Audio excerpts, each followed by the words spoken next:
नमस्ते। एक विवाद शुरू हुआ है पश्चिम बंगाल से और विवाद को शुरू किया है नरेंद्र मोदी सरकार में शिक्षा राज्य मंत्री सुभाष सरकार ने, जो खुद पश्चिम बंगाल से हैं। ये विवाद बहुत दिलचस्प है और एक साथ समाजशास्त्र, राजनीति और साहित्य, ये तीन विषय को एक साथ समेटता है और मुझे लगता है कि इस पर बात होनी चाहिए और बात काफ़ी हो रही है। हालांकि इसकी ज़्यादातर बातचीत पश्चिम बंगाल में हो रही है। बांग्ला जो लोक विमर्श है, बांग्ला जो पब्लिक स्फीयर है, वहाँ इसकी बात ज़्यादा हो रही है।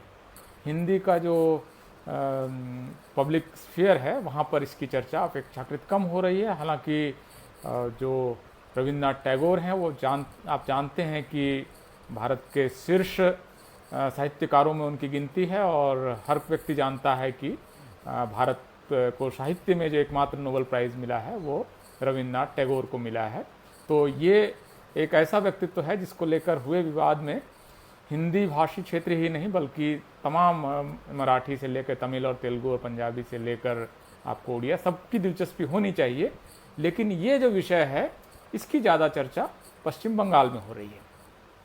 मैं इस चर्चा का कुछ हिस्सा आपके पास लेकर आना चाहता हूँ और ये क्या विषय है और इसको लेकर जो विवाद है वो क्यों है, इसके बारे में मैं आपको कुछ बुनियादी जानकारियाँ और कुछ ऐतिहासिक तथ्य अपने बुक के रेफरेंस के साथ और एक डिटेलिंग के साथ आपको रखना चाहता हूँ, ताकि जब ये विवाद बढ़े तो आपको पता हो कि आप इस विवाद को किस तरह से देखें, किस नज़रिए से देखें। विवाद क्या है?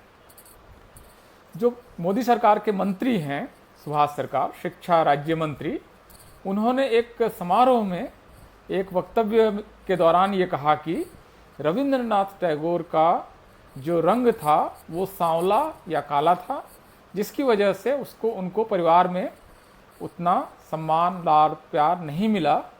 आगे वे कहते हैं, सुभाष सरकार केंद्रीय मंत्री, कि रविन्द्रनाथ टैगोर को उनकी माँ भी गोद नहीं लेती थी। आमतौर पर जो सांवले बच्चे के साथ जो एक भेदभाव होता है परिवारों में, ये भेदभाव रविन्द्रनाथ टैगोर को झेलना पड़ा। और इसी क्रम में आगे कहते हैं कि इसके बावजूद वो किस तरह से जीवन संघर्ष में वो आगे बढ़े। ये उनका कुल वक्तव्य है। इसको लेकर आलोचनाएं क्या हैं? आलोचना तो ये है सबसे ज़्यादा कि जो रविन्द्रनाथ टैगोर हैं उनके चमड़े का रंग कैसा था, उनकी चमड़ी का रंग कैसा था, इस पर क्यों बात होनी चाहिए।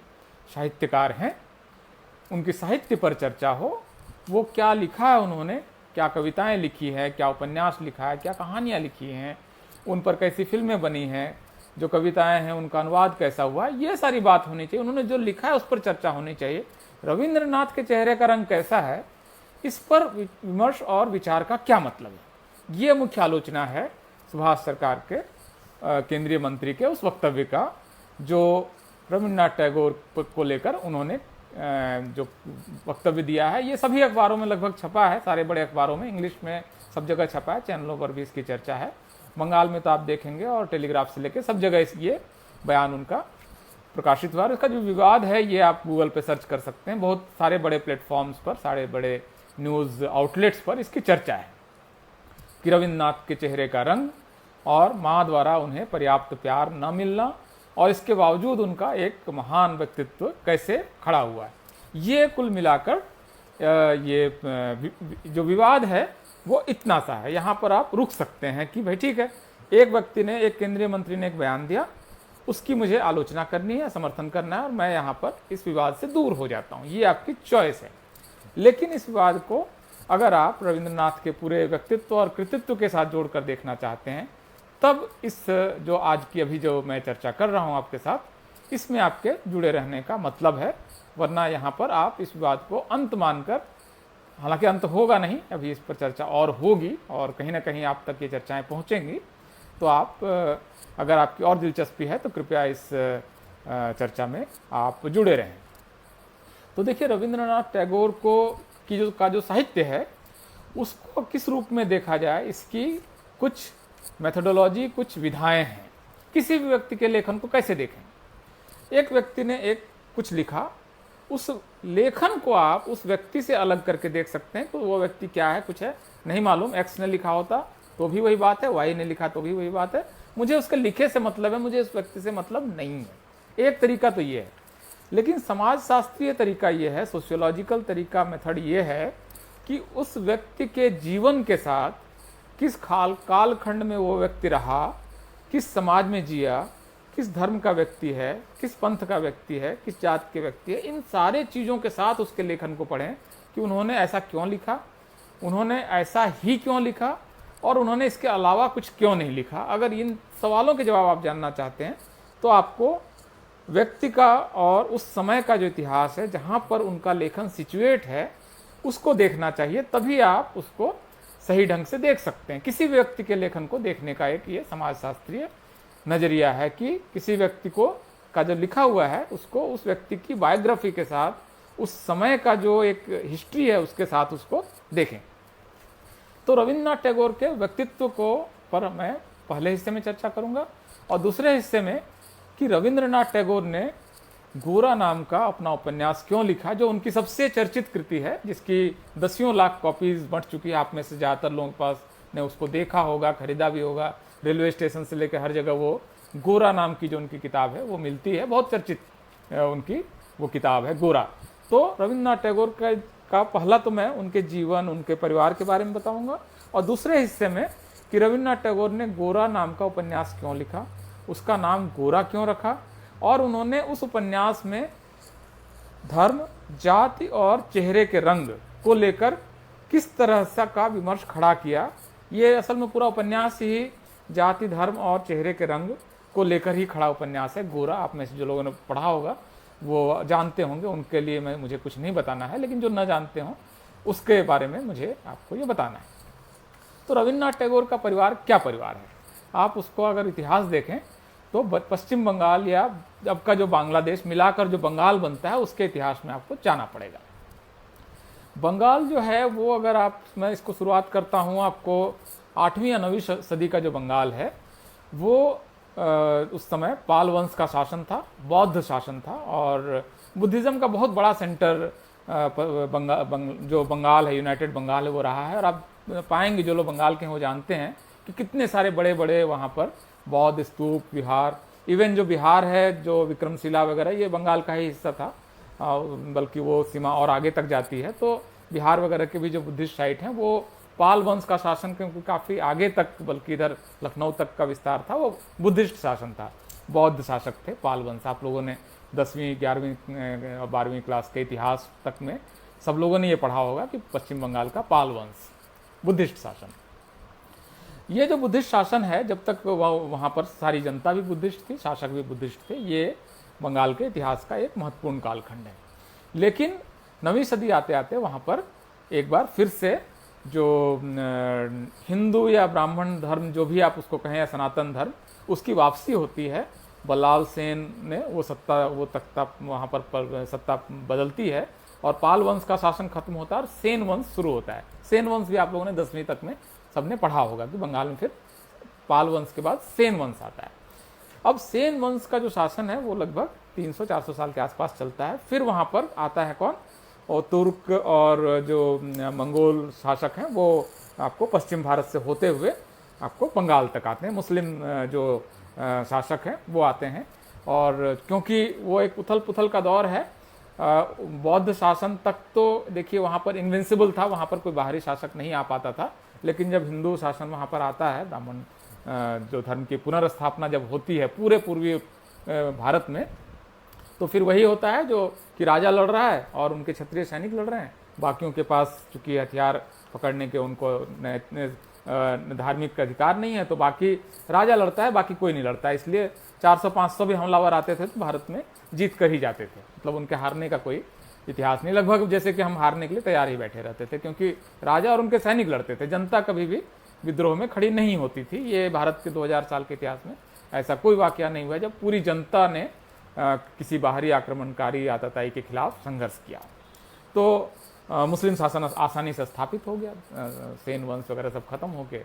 और उस समय जो वहाँ पर जो प्रभुत्वशाली जातियाँ थी, उन्होंने धीरे से इस्लाम की तरफ अपना रुख कर लिया। जब वहाँ शासक है, वहाँ से ज़मींदारियाँ मिलनी है, वहाँ से पावर मिलना है, दरबारी बनना है और उनके साथ रहने की सुविधा है, तो वो आपको उन्होंने धीरे से इस्लाम की तरफ पहला ट्रांजिशन वो है। क्रिश्चियन सबसे पहले जो सबसे प्रभावशाली जातियाँ हैं वो क्रिश्चियन।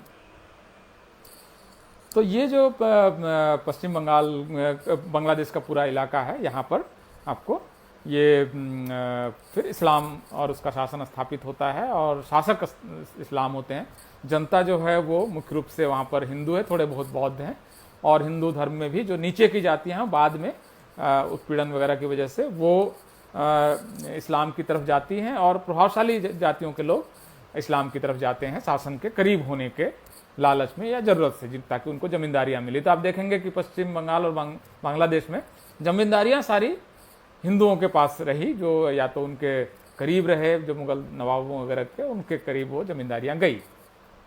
तो उसी समय एक जो ब्राह्मण परिवार के एक व्यक्ति ने अपना धर्म बदला। उनका नाम पीर अली था, और वो जो वहाँ का एक बड़ी ज़मींदारी थी, अभी वो बांग्लादेश में है, कलकत्ता से बहुत पास है, जेसोर की जो ज़मींदारी थी उसमें वो नवाब के मंत्री बन गए, और पीर अली उनका नाम था।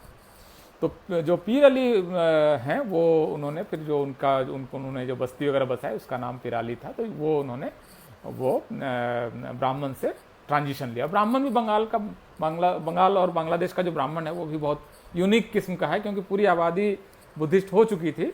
तो ब्राह्मण्स बाद में इधर कानपुर और कन्नौज के आसपास से 5 बड़े कुनबे वहाँ पर सेन वंश के द्वारा ले जाए गए, और उन्हीं 5 वंश में जो सारे बंगाली ब्राह्मण हैं उन्हीं 5 वंश के साथ खुद को जोड़कर देखते हैं, वहीं से उनका है। तो ये जो पीर अली थे ये दक्ष के साथ खुद को अपना वंश जोड़कर देखते हैं।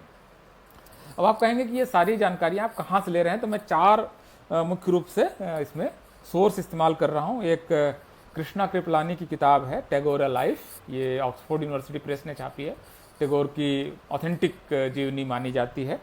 इसके अलावा Rabindranath Tagore a life Edward Thomson की किताब है, काफ़ी चर्चित किताब है, 1991 में इसका नया रिप्रिंट भी आया है। तो एक ये है।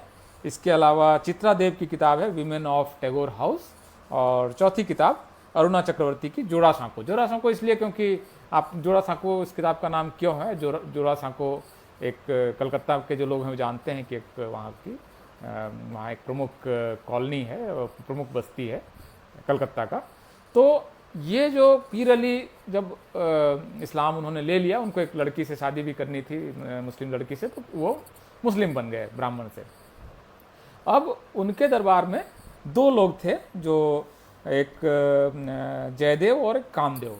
तो खान पान चूँकि साथ साथ हो रहा था, और इस वजह से बाकी ब्राह्मणों ने इन दोनों को धर्म से बाहर निकाल दिया कि भाई तुम अब हमारे धर्म में रहे नहीं, तुम कुछ भी खाते पीते हो, तमाम तरह के मांस वगैरह उनके साथ बैठते हो, खाते हो, साथ में खाते हो, तो तुम हमारे धर्म के नहीं हो, तुम जाओ, तुम्हारा अब जाति निकाला होगा। उस समय ये बहुत होता था, जाति से निकाल दिया गया। शुद्धि वगैरह का उन्होंने प्रयास वगैरह किया, सब कुछ करने के बाद अब उनके परिवार की लड़कियों की शादी नहीं हो।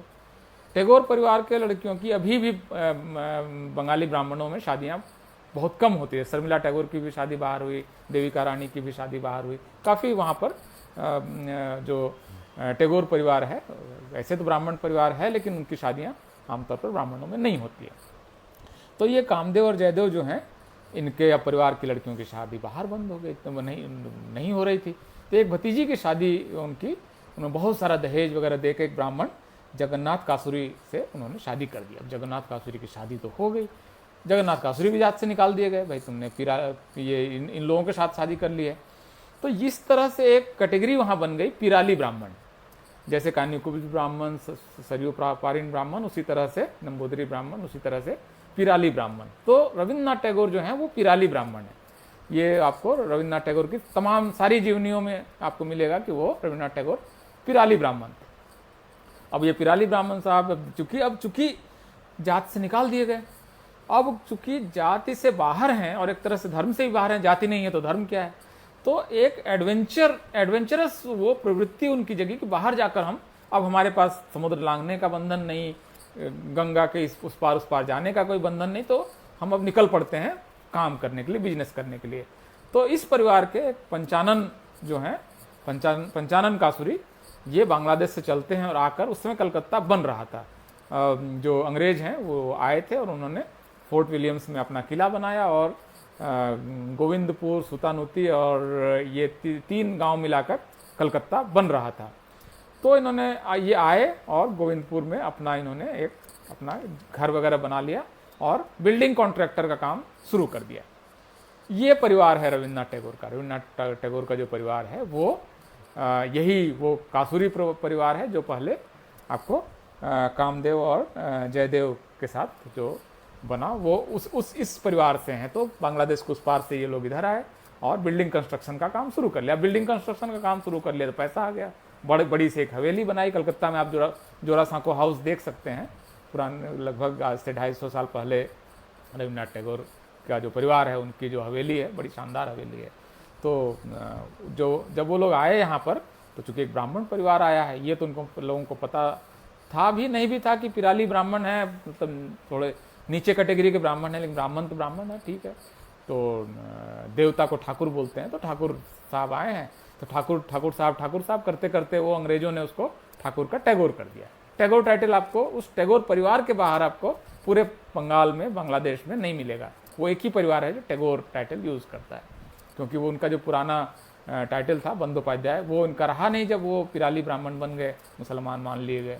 तो ये परिवार जो है ये है, और इस बीच में चूंकि बहुत इंटरमिक्सिंग हुई, ये घुमा फिरा कर ये परिवार तमाम तरह के बच्चे, गोरे काले वगैरह पैदा हुए इनमें। और रविन्द्रनाथ टैगोर का अपना रंग आप जानते हैं, जहाँ पर कि वो सांवले रंग के थे, जो वहाँ पर पश्चिम बंगाल में इस बात को सारे लोग जानते हैं कि वो सांवले रंग के थे। खैर, तो रविन्द्रनाथ टैगोर का परिवार बहुत प्रोग्रेसिव परिवार था, चूँकि अंग्रेजों के आसपास रहे तो इंग्लिश एजुकेशन बहुत पहले आ गया, ब्रह्मो समाज मानना शुरू कर दिया और अंग्रेज ऑलमोस्ट क्रिश्चियनिटी बन गई। तो एक तरह से रविन्द्रनाथ टैगोर का जो परिवार है उसमें हिंदू ट्रेडिशन, मुस्लिम ट्रेडिशन और क्रिश्चियन ट्रेडिशन, ये तीनों एक साथ है। इसलिए उनके परिवार की जो लड़कियां हैं वो बिल्कुल मॉडर्निटी के साथ विदेश जाना वगैरह, जब मना था विदेश जाना, समुद्र पार नहीं कर सकते, उस समय ये हो चुका था। तो इस तरह से रविन्द्रनाथ टैगोर का परिवार जो है वो तीन धार्मिक ट्रेडिशन ऑलरेडी मान रहा था। अब इस रविन्द्रनाथ टैगोर ने अपनी किताब, जो सबसे चर्चित किताब है, वो किताब लिखी गोरा। गोरा की कहानी क्या है? गोरा की कहानी पूरा बताऊंगा तो ये बहुत लंबा चल जाएगा। आप लोग इसको, गोरा तो आप खुद पढ़ सकते हैं, गोरा की किताब आपको PDF में, इंटरनेट वगैरह पे अवेलेबल किताब आपको सब जगह मिल जाती है। भारत के लगभग हर रेलवे स्टेशन पर AH व्हीलर्स वगैरह के पास ये किताब मिल जाएगी आपको। ऑलमोस्ट जैसे प्रेमचंद का गोदान है उतनी ही पॉपुलर, उससे ज़्यादा बिकी हुई किताब है। तो गोरा की कहानी ये है कि एक लड़का है कलकत्ता के बहुत संभ्रांत परिवार का, और उनकी माँ आनंदमयी है और पिता का नाम कृष्णदयाल है, ब्राह्मण परिवार है। और एक बिल्कुल गोरा चिट्टा, बिल्कुल अंग्रेज़ों की तरह का एक बच्चा वहाँ पर है, और धीरे धीरे वो जवान होता है और भारी गौरव से भरा हुआ कि ब्राह्मण परिवार, हिंदू, कलकत्ता का और संभ्रांत, तो ये परिवार है वो अपने श्रेष्ठता बोध का वो पूरी तरह से उसका शिकार है, और पूरी कहानी उस तरह से बढ़ती है। और लेकिन एक चीज़ उसके साथ बार बार होती है कि जब भी उसके परिवार में कोई भी धार्मिक संस्कार होता है, उसमें उसके पिता उसको बैठने नहीं देते हैं।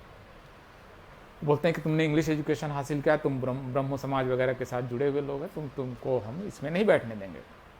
तो सब कुछ जब बहुत वो चौंकता है कि ये क्या बात है, मैं इजाज़त नहीं होगी तो किसको इजाज़त होगी, मतलब धार्मिक कृत्य वगैरह करने की। तो खैर एक बार वो अपने संबंधों वगैरह में, वो किसी संबंध में जाता है, रिलेशनशिप में जाता है, सब कुछ होता है, प्रायश्चित के लिए एक आयोजन करता है, ये यज्ञ टाइप का एक आयोजन करता है, तमाम ब्राह्मण पुजारियों वगैरह को बुलाता है, उनके खाने वगैरह की व्यवस्था होती है। तभी उसके पिताजी उनको बुलाते हैं और कहते हैं तुम ये नहीं कर सकते हो, ये धार्मिक कृत्य है, तुम इसको नहीं कर सकते। तो पूछता है क्यों नहीं कर सकता हूँ, मैं ब्राह्मण हूँ और मुझे अधिकार है और करने का, हिंदू हूँ, क्यों नहीं करूँगा। ब्राह्मण आएंगे, भोजन करेंगे, और दिक्कत क्या है। तो बोलता है ना, तुम ये नहीं कर सकते हो, ये संभव नहीं है। ये मैं उसका इंग्लिश ट्रांसलेशन मेरे पास है, और but now I see that to be impossible for after my death, how can you take part in my funeral rituals. तो ये भी कहते हैं कि नहीं, सिर्फ इतना ही नहीं कि तुम प्रायश्चित वगैरह का ये आयोजन नहीं कर सकते हो, तुमको ये भी अधिकार नहीं कि जब मैं मर जाऊं तो मेरा अंतिम संस्कार भी तुम करो। अब उसके कान और खड़े होते हैं, ये क्या बात है, मैं अपने पिता के अंतिम संस्कार में शामिल नहीं हो सकता हूँ, पर क्यों नहीं कर सकता हूँ, क्या मैं हिंदू नहीं हूँ, क्या मैं ब्राह्मण नहीं हूँ, क्या मैं आपका बेटा नहीं हूँ।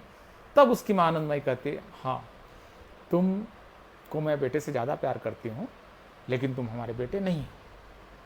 बोलता है, माँ सचमुच मैं आपका बेटा नहीं हूँ। माँ बोलती, हाँ ऐसा है कि हम लोग तुम्हारे माता पिता मतलब मैं और मेरे पति इटावा में उत्तर प्रदेश में एक समय तैनात थे, और उस समय 1857 के का विद्रोह हुआ, सिपाही विद्रोह हुआ, और उस सिपाही विद्रोह में एक रात को तुम्हारी माँ जो अंग्रेज़ थी वो हमारे घर आई। सिपाही जो है उनके पीछे पड़े हुए थे, तुम्हारे पिता की हत्या हो चुकी थी, और वो आई और गर्भवती थी, और वहाँ तुम्हारा जन्म हुआ, लेकिन तुमको हमने पाला पोसा और अपने बच्चे की तरह पाला, तुमको हम बहुत प्यार करते हैं। अब जो लड़का है उसका नाम गोरा है, उसका जो पूरी बुनियाद है उसके अहंकार की, पूरा जो उसका गौरव है वो मतलब एकदम से पूरा मिट्टी में मिल जाता है, मतलब जिसको कहते हैं धूल में गिर जाना। उसका जो पूरा अहंकार, मैं हिंदू हूँ, मैं ब्राह्मण हूँ, मैं संभ्रांत हूँ, मैं श्रेष्ठ हूँ, ये सारा अहंकार उसकी माता और के साथ उसके छोटे से इस डायलॉग में, ये चैप्टर 27 है, आप लोग इसको जरूर देखिए, उस सारा का सारा वहाँ पर अब ज़मीन पर गिर जाता है। अब ये इसको इंग्लिश ट्रांसलेशन में इस तरह से आया है, इन अ सिंगल मोमेंट गोराज whole life seem to him like some extraordinary dream. अब तक जो उन्होंने जिया था वो उसको एक सपने की तरह लगता है। The foundation upon which from childhood all his life had been raised had suddenly crumbled into dust. सारा कुछ उसका जो अहंकार, जो सारा कुछ उसके बचपन से लेके युवावस्था तक जो सारा कुछ उसकी बुनियाद जहाँ खड़ी हुई थी, वो सारा का सारा धूल में मिल जाता है। आगे वो बोलता है कि मैं क्या हूँ। He had no mother, no father, no country, no nationality, no lineage, no god even. उसका ना भगवान है, ना उसकी कोई वंश परंपरा है, ना उसका माता है, ना पिता है, ना देश है, कुछ नहीं उसका। वो यहाँ पर अब वो पूरा उसका अस्तित्व ही एक तरह से पूरी तरह से खंडित हो जाता है। यहाँ पर लेकिन वो एक ट्रांजिशन लेता है, कहता है ठीक है, यहाँ मैं अब कुछ नहीं हूँ, इसका मतलब सब कुछ हूँ मैं, मानवता ही मेरा सब कुछ है। इसके बाद वो अपने जो संबंध जहाँ टूटा है उसके यहाँ जाता है और उसके पिता को बताता है कि अब मैं जो हूँ, अब मैं आज़ाद हूँ, अब मेरी बुनियाद है। अभी तक मैं कहीं जाता था तो किससे मिलना है, किसके साथ बैठना है, किसके साथ नहीं बैठना है, किसके साथ खाना है नहीं खाना है, ये सारा कुछ मुझे मेरे लिए अब तक ये सारे सवाल थे, अब ये सारे सवाल मेरे लिए अब सॉल्व हो चुके हैं। अब जो मैं हूँ, अब मैं एक संपूर्ण भारतीय हूँ। तो ये जो किताब लिखी है रविन्द्रनाथ टैगोर ने, ये वही व्यक्ति लिख सकता है जिसको कि धर्म, जाति, चेहरे का रंग, अभी गोरे व्यक्ति का पूरा अहंकार रविन्द्रनाथ टैगोर 27वां चैप्टर जाते जाते मिट्टी में मिला देते हैं। तो ये जो लेखन है, इस लेखन को आप रविन्द्रनाथ टैगोर के पूरे जीवन के साथ, उसके ऐतिहासिक घटनाओं के बिना अगर कोई पढ़ेगा उसको लगेगा कितनी अच्छी कहानी लिखी है। लेकिन ये कहानी का एक समाजशास्त्रीय संदर्भ है और मुझे लगता है कि इस पर चर्चा होनी चाहिए। इस तरह से साहित्य नहीं पढ़ा जाता है, इस तरह से साहित्य नहीं पढ़ाया जाता है, ये बहुत अफसोस की बात है। लेकिन रविन्द्रनाथ टैगोर ने अपना जो अपमान सहा, ब्राह्मण होते हुए भी अब्राह्मण होने का, मुसलमानों से करीबी की वजह से, उनकी वंश परंपरा की वजह से, पिराली ब्राह्मण जो बहुत नीच कैटेगरी का ब्राह्मण जिनको माना गया, उस परिवार का सदस्य, उस वंश परंपरा का सदस्य होने की वजह से जो अपमान बोध है, इसका वो एक तरह से प्रतिकार करते हैं गोरा उपन्यास में, जो उनकी सबसे महान कृति है। और उसमें वो ब्राह्मणों का अहंकार उनसे छीनते हैं कि नहीं, एक मानव होने के लिए इन सब की कोई ज़रूरत नहीं है, एक कंप्लीट एक व्यक्ति होने के लिए उसका एक मानव होना काफ़ी है। और देखो हमने इस अपने राइटिंग में उस गोरा का सब कुछ छीन लिया, लेकिन गोरा को सब कुछ मिल गया। गोरा न हिंदू रहा, न ब्राह्मण रहा, न संभ्रांत रहा, न इलीट रहा, वो आदमी बन गया। तो ये जो रविन्द्रनाथ के लेखन का जो एक शिखर है, जो उत्कृष्टता है, उसने गोरा उपन्यास को गोरा उपन्यास बनाया है। और इस लेखन ने रविन्द्रनाथ टैगोर को रविन्द्रनाथ टैगोर बनाया है। वरना तो हजारों लोग तमाम तरह की चीज़ें लिखते हैं।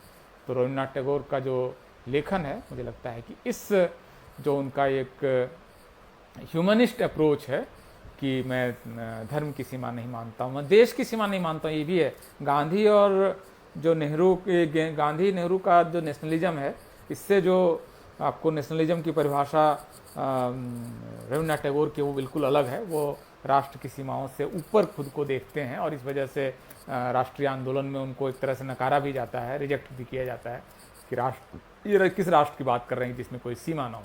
तो वो आप उनकी कविताओं वगैरह में भी आप देखेंगे वो बार बार कहते हैं कि मैं सीमा विहीन और बॉर्डर न हो ऐसे एक विश्व की कल्पना करता हूँ जहाँ सारे लोग मानवता के नाते एक दूसरे से जुड़े रहें।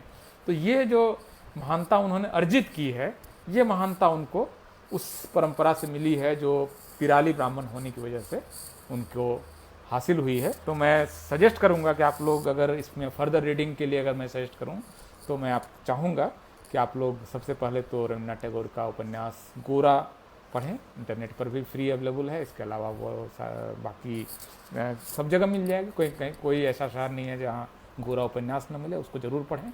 किस तरह से उन्होंने हिंदू होने के अहंकार को तोड़ा, ब्राह्मण होने के अहंकार को तोड़ा और गौर वर्ण होने के अहंकार को तोड़ा। एक तो ये पढ़ें। कृष्णा कृपलानी की किताब टैगोर लाइफ मेरे ख्याल से आप लोगों को ज़रूर पढ़ लेनी चाहिए। और अरुणा चक्रवर्ती की जोरासां को भी अगर मौका लगे तो पढ़ लीजिए। और एक बहुत दिलचस्प किताब है चित्रा देव की जो किताब है, वो आपको एक तरह से पूरी नई दुनिया खोल देती है, जो टैगोर परिवार की महिलाएं। ये किताब है वीमेन ऑफ टैगोर हाउस। तो इसमें आपको देविका रानी जो फिल्मों के एक समय की हिंदी फिल्मों की सबसे बड़ी स्टार थी, उन जिन्होंने अछूत कन्या में काम किया और वो कास्ट वगैरह क्वेश्चंस पर उन्होंने मतलब उस फिल्म पे काम करना अपने आप में बहुत साहस का काम है। उसमें वो अछूत लड़की का रोल करती है। आप समझिए कि आज से लगभग 70-80 साल पहले की कहानी है, शायद उससे ही पहले की। कितना साहस का काम रहा है। टैगोर परिवार की लड़की होने की वजह से शायद वो कर पाए। शर्मिला टैगोर का जीवन देखिए। तो ये किताब भी मेरे ख्याल से पढ़नी चाहिए। और रविन्द्रनाथ टैगोर लाइफ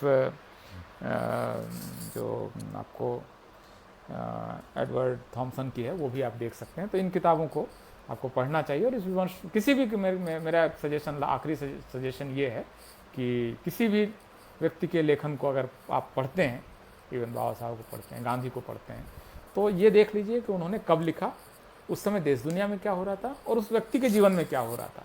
ये तीन चीज़ें, लिखा हुआ टेक्स्ट, व्यक्ति का जीवन और इतिहास का वो क्षण, इतिहास का वो कालखंड जब ये लिखा जा रहा है। इसके साथ आप किसी भी अगर साहित्य को, टेक्स्ट को, फिलॉसफी को, आइडिया, थ्योरी, किसी भी चीज़ को पढ़ेंगे तो बेटर तरीके से आप पढ़ पाएंगे, वरना आपको समझ में नहीं आएगा। गोरा अगर आप इस संदर्भ के बगैर रविन्द्रनाथ टैगोर के जीवन की जो पीड़ा है, उनका जो अपमान है, नीच कैटेगरी के होने का जो अपमान है, इस अपमान के बगैर आप गोरा को पढ़ेंगे तो गोरा आपको लगेगा कि मतलब एक कहानी है, बड़ी दिलचस्प कहानी है, प्रेम है, घृणा है, सब है, बड़ा बड़ा रोमांचक कहानी है, आपको रोमांचक कहानी लगेगी वही। लेकिन आप रविन्द्रनाथ टैगोर के जीवन के साथ उसको आप सिचुएट करके देखेंगे तो आपको लगेगा कि वो आदमी क्या लिख रहा है। तो फिलहाल मुझे आपको यही कहना है और बहुत बहुत हैप्पी रीडिंग। आप ये सब अगर पढ़ सकते हैं, गोरा उपन्यास मेरे ख्याल से आप रविन्द्रनाथ टैगोर का ज़रूर लेकर पढ़ें। आपको वो समझ में आएगा कि रविन्द्रनाथ टैगोर कौन व्यक्ति थे और उन्होंने ये क्यों लिखा। बहुत बहुत शुक्रिया।